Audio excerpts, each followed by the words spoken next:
আসসালামু আলাইকুম আপুরা, চলো আজকে আরেকটা পায়জামা সেলাই করা দেখাই। তো চলো প্রথমে এই দুইটা অংশ একসাথে করে নিয়ে হিপের অংশটা মানে হচ্ছে হাইয়ের অংশটা সেলাই করে নেব। তো তোমরা দেখো আমি কিভাবে করছি। অবশ্যই দুইটা সেলাই দিবা যাতে করে সেলাইটা পোক্ত হয়। তো দেখো সেলাই করা শেষ। এখন হচ্ছে যেখানে কাটমার্ক করেছিলাম সেখানে ধরে কিন্তু টান দিলেই দুটা সেকশন আলাদা হয়ে যাবে। এই যে দেখো দুইটা পা কিন্তু আলাদা হয়ে গেল।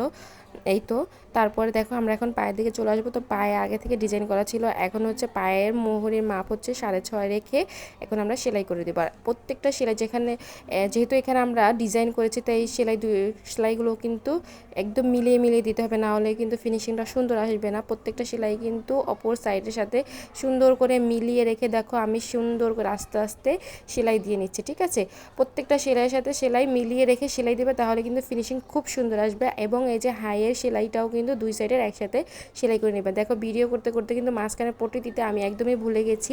তো ভিডিও করলে কিন্তু কাজে অনেক দেরি হয়, তারপরেও তোমাদের জন্য আমি খুব কষ্ট করেই আমার এই কাজটা কমপ্লিট করলাম। আর এইদিকে কিন্তু মেক করে একদম অন্ধকার হয়ে গেছে। তো এই দেখো আমি যদি সেলাইটা দিই নি, আমাদের কিন্তু প্লাজো প্লাজো না প্যান্ট কিন্তু একদমই রেডি হয়ে গেল। তো